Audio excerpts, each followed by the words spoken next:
Sobat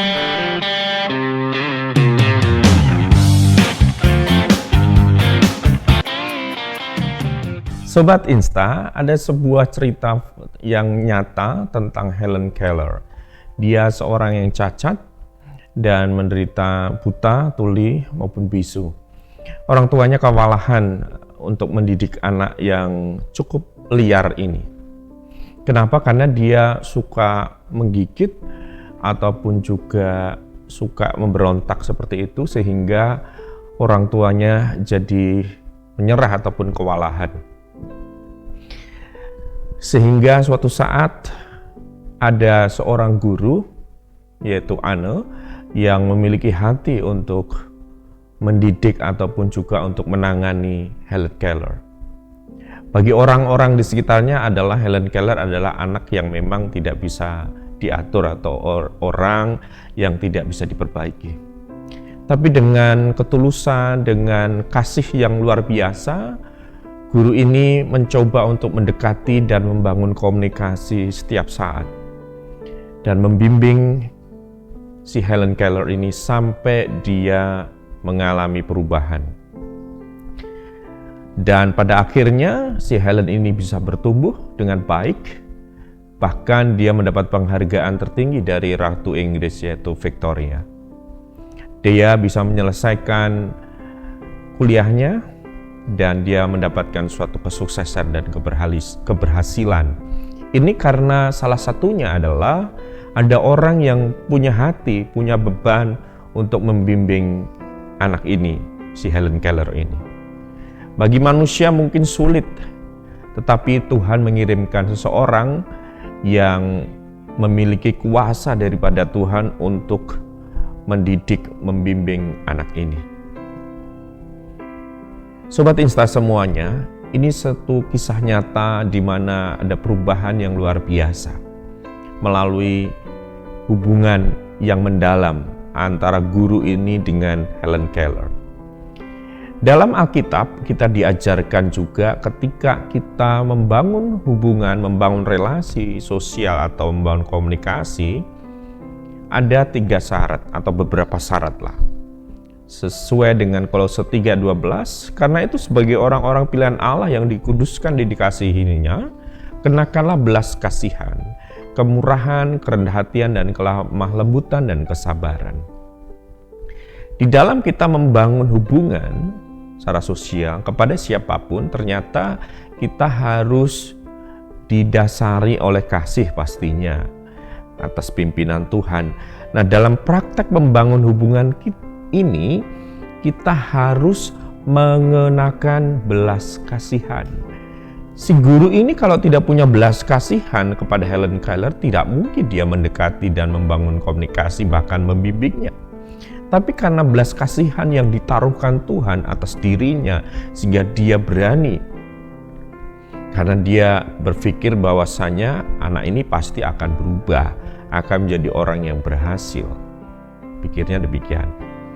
Dan guru ini telah mempraktekkan bagaimana belas kasihan Allah itu diberikan kepada Helen Keller. Lalu selain itu adalah kemurahan. Murah hati. Berani berkorban, berani memberi segala sesuatunya. Tidak harus materi, tetapi waktu, daya, pikiran, dan seterusnya.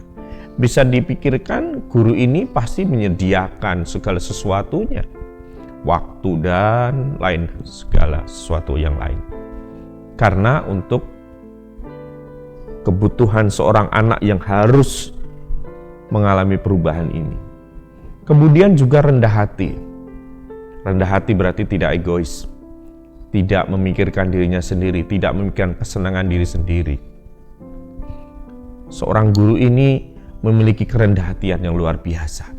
Dia tidak mementingkan dirinya sendiri saja, tapi dia memikirkan orang lain.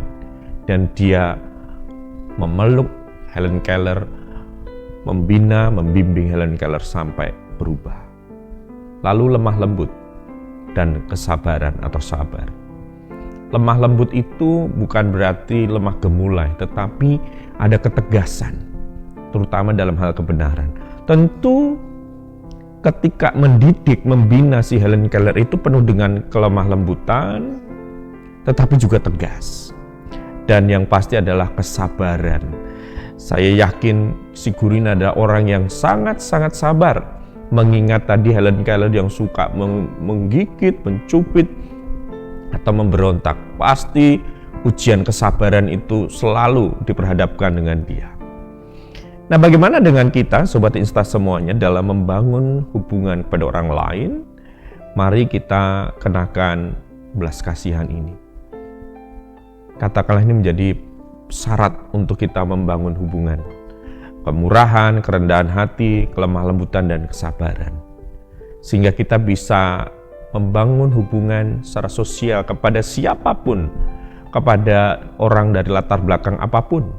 Kita praktekkan ini sehingga kita bisa membangun hubungan yang baik, keharmonisan, bukan saling mencaci maki, bukan saling menghina, bukan saling menjatuhkan atau rasialis, syara dan lain sebagainya. Tapi justru dengan belas kasihan, kemurahan, kerendahan hati, kelemah lembutan, dan kesabaran ini kita akan bisa mempraktikkan dan berdampak. Sehingga orang yang mengenal kita, orang yang berkomunikasi dengan kita, orang yang berkawan, bersahabat dengan kita akan melihat memang pengikut Tuhan itu beda kehidupannya. Nah, tanpa membuat batas, artinya tidak membeda-bedakan, tidak mendiskreditkan, tidak memilih-milih ya demi untuk keuntungan sendiri. Tidak seperti itu. Sobat Insta semuanya, bangunlah hubungan seturut dengan kebenaran firman Tuhan. Mari kita membangun hubungan. Karena membangun hubungan itu berarti membangun jembatan, bukan membangun tembok yang menyekat-nyekat. Sekali lagi, membangun hubungan berarti membangun jembatan, bukan membangun tembok. Tuhan memberkati kita semuanya. Salam Insta, inspirasi untuk kita.